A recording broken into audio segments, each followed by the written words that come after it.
entreprise, elle peut mourir en moins de 4 mois. En évitant ça et en passant par du PQL que tu peux doubler ton MRR. C'est mathématique. Toi, tu penses certainement que ton problème, c'est l'acquisition. La moitié, il vous chie dans le cerveau avec ces méthodes à la con. Problème qu'on va voir aujourd'hui. Parce qu'il peut débloquer ton acquisition et faire exploser ton SaaS.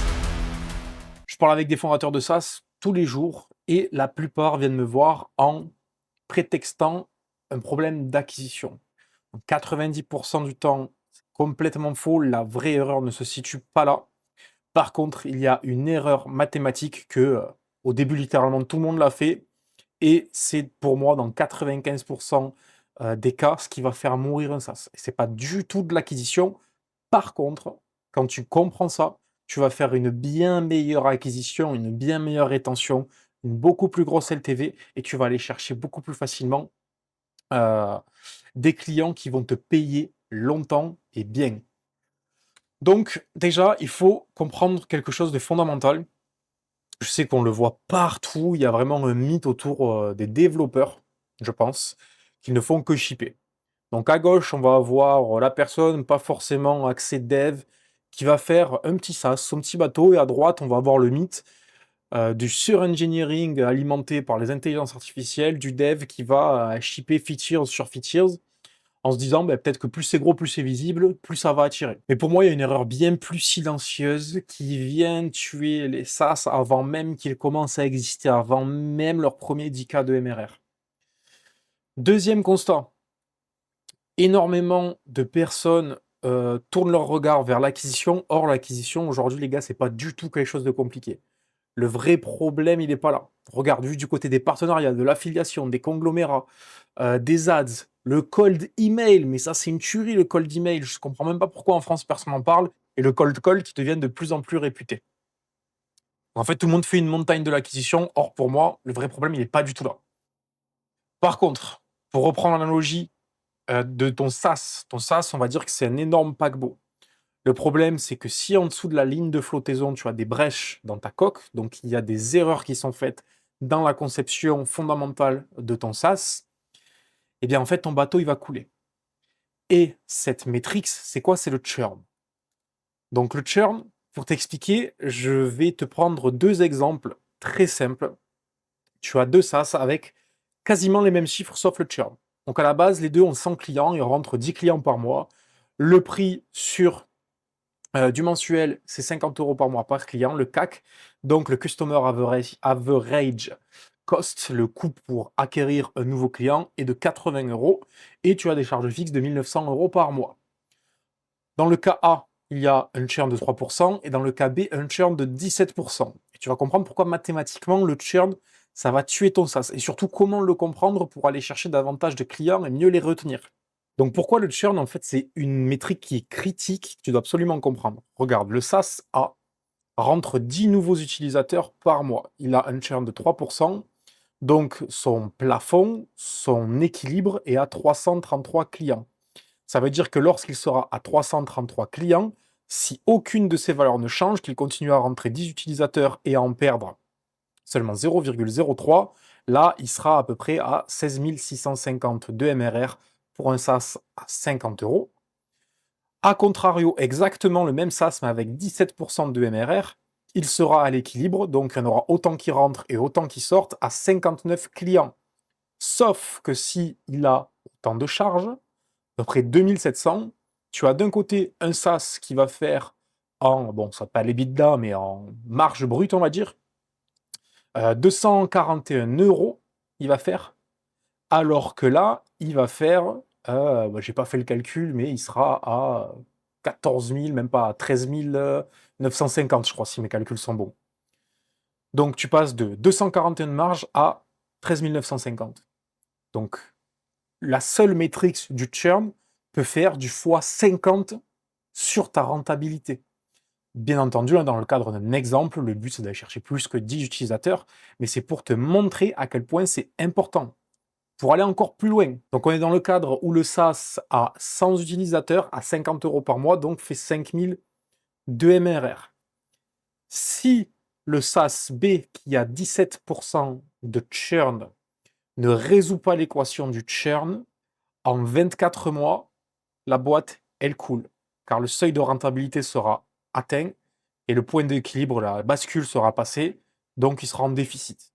Et vu que la plupart d'entre vous qui me regardent sont bootstrap, tu n'es pas forcément dans un premier temps dans une logique de valo, tu n'as pas à lever des fonds, enfin ça n'a rien à voir le bootstrap et la levée de fonds. Donc en fait, là, tu es mort. Si tu ne résous pas ton problème de churn, dans un cas comme celui-là, tu es mort. Et nombreux sont les SaaS qui sont dans ce cas-là. Donc maintenant, comment tirer tout ça à ton avantage? Pour voir déjà où est le churn, à cause de quoi, pourquoi les gens partent. Les gens s'inscrivent, donc c'est qu'il y a un intérêt de prime abord sur le problème que résout mon SaaS. Très souvent, en fait, le churn, il ne se passe pas à la fin, il commence dès le début. La plupart, vous le voyez, s'il n'y a pas de relance, pas de rappel, etc., il y a des fois des gens qui vont payer 2-3 mois, et puis ils churn, alors qu'ils ont churn le jour 1. Ils ont simplement pas enlevé leur carte. Si vous avez fait ça à l'américaine, où c'est impossible d'enlever sa carte, c'est encore pire. Donc, vous avez en étape 1, l'inscription, le setup, l'onboarding, vous savez, toute cette logique de time to value, le aha moment, arriver à activer son prospect, qu'il arrive au moment où il a le plus de valeur et que là, il voit l'intérêt. Donc, en fait, 3/4 du temps, déjà, le premier truc à aller regarder, c'est de ce côté-là. Mais comment s'appuyer de manière pragmatique sur de la data afin de tirer ses conclusions. Donc là, je vais vous filer une deuxième méthode. Donc vous allez pouvoir utiliser, retiens bien ce nom, Microsoft Clarity, qui est gratuit. Je ne sais même pas pourquoi d'ailleurs c'est gratuit. Ils doivent pomper de la data à mort pour l'utiliser chez Microsoft, mais bref, en tout cas c'est utile. Donc tu vas avoir des heatmaps, tu vas avoir des replays. Donc les heatmaps c'est quoi? C'est, je ne sais pas si tu as déjà vu sur ton site, un genre de vague, enfin, un genre de design aléatoire qui va aller du rouge foncé au bleu, vert, etc. Donc avec des dégradés de couleurs pour te dire où est-ce que les gens regardent, où est-ce que les gens cliquent, où est-ce que les gens font des faux clics, qui vont cliquer plusieurs fois pour retravailler ton UI, ton UX. Et ça va te permettre exactement de savoir où les gens quittent. Ensuite, tu vas avoir tes logs. Donc, créer des enregistrements sur chacun des steps de tes produits pour savoir si le prospect a été activé ou non, s'il est arrivé jusqu'à telle étape ou telle étape. Ce qui va te permettre finalement de savoir où il décroche. Donc là, ça te permet de cibler. Donc maintenant, pour réduire ton churn, tu as donc les logs, les heatmaps, les replays que tu vas pouvoir avoir grâce à Microsoft Clarity et à tes logs via ton SaaS, ta base de données. Donc, tu as les points de friction. Toute cette donnée-là, il faut l'agréger, l'interpréter, et derrière, tu peux faire une gamification d'activation qui va être drivée donc par la donnée qu'on a agrégée précédemment. Ça va te permettre de pouvoir faire des relances sur les étapes de blocage, de retravailler ton UI, ton UX sur les étapes de blocage, de faire des nudges pour le comportement réel, donc c'est des coups de pouce, si on peut dire, des petits mouvements, des couleurs, des animations particulières qui vont aller grappiller du 0,1%, du 1%, du 2% d'activation supplémentaire. Et tous ces petits trucs, tous ces petits schémas, petit à petit, vont t'amener à avoir beaucoup moins de churn. Tu vas pouvoir aussi guider la progression jusqu'à la valeur, jusqu'à l'activation, réduire aussi ton time to value, notamment via des API qui peuvent aller scraper sur la création du compte.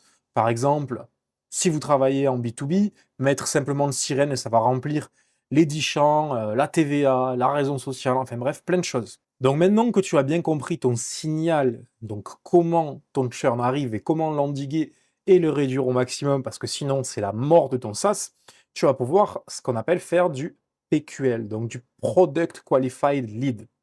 Donc un prospect qualifié via ton produit, qu'est-ce que c'est? C'est une personne qui est arrivée factuellement jusqu'à l'activation.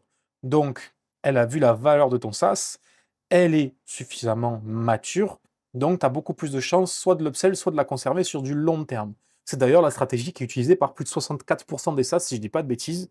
Donc, pour imager tout ça, tu vas voir de plus en plus de landing page de SaaS où tu vas avoir un petit CTA en haut à droite pour prendre rendez-vous démo avec un sales ou avoir des plans plus corporate enterprise plus chers sur lesquels tu peux mettre un sales.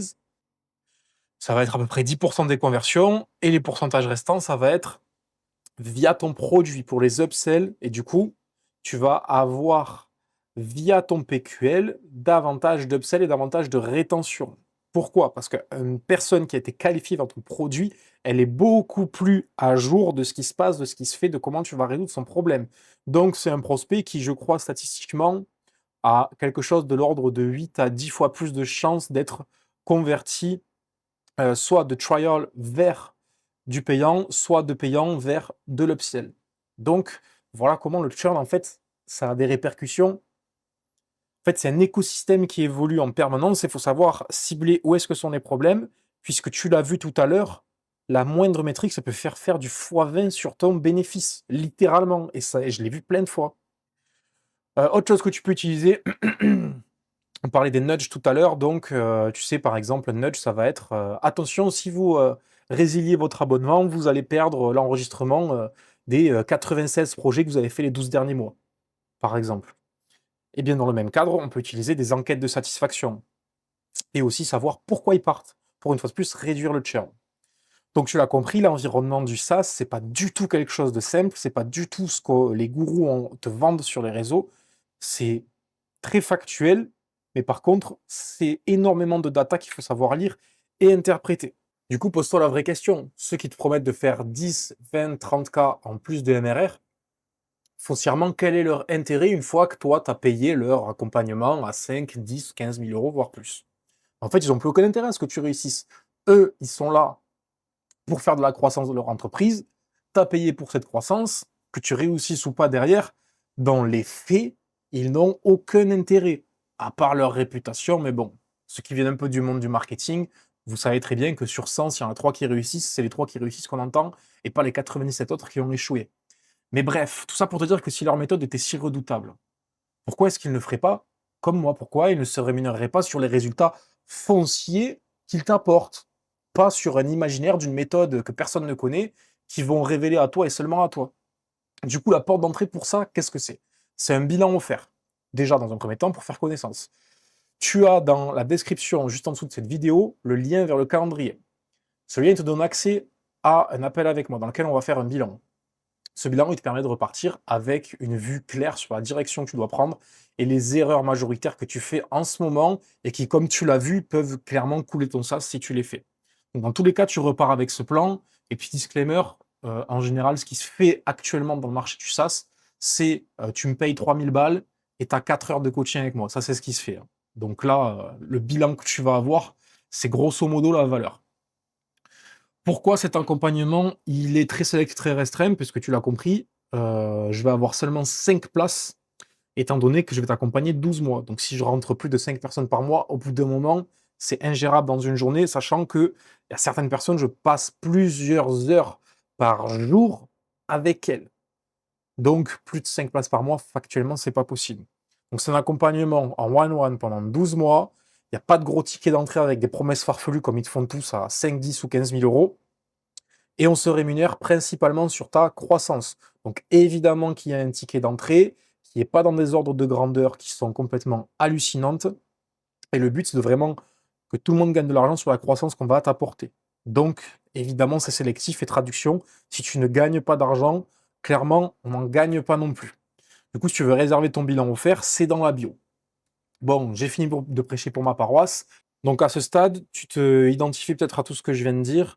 Tu as un problème de churn, mais rassure-toi, ce n'est pas la fin du monde.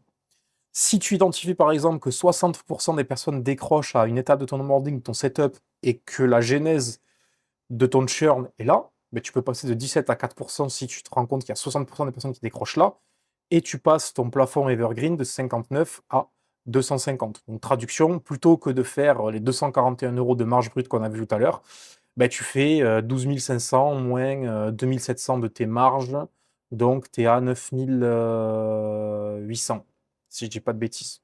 Ben, c'est ça, tu as 9 800 de marge brute, ce qui est vraiment très bien. Donc ben, ta courbe, elle repart sans que tu n'aies besoin d'avoir plus d'acquisition. Là, on est toujours sur le cas où il y a 10 clients qui rentrent par mois. Donc là, tu te rends compte que là, j'ai mis chaque nouveau client compte double, parce qu'il rentre et il reste. Mais dans le cas que je t'ai montré, je l'ai volontairement pris très drastique. Là, on est sur du x20 sur la valeur client. C'est énorme. Donc, dès que c'est inconfortable, ton cerveau, peut-être de développeur, te souffle d'aller coder une nouvelle future. Mais en fait, c'est pas ça qu'il faut faire. Ne l'écoute pas. Tu l'as compris. Il faut vraiment identifier les points de rupture, donc les goulots d'étranglement, où est-ce que les gens quittent, pourquoi ils restent, pourquoi ils ne restent pas, et aller soit diminuer soit accentuer tout ça en fonction de la problématique ou si c'est une valeur qui t'apporte quelque chose, qui t'apporte plus de croissance, mais comment l'accentuer.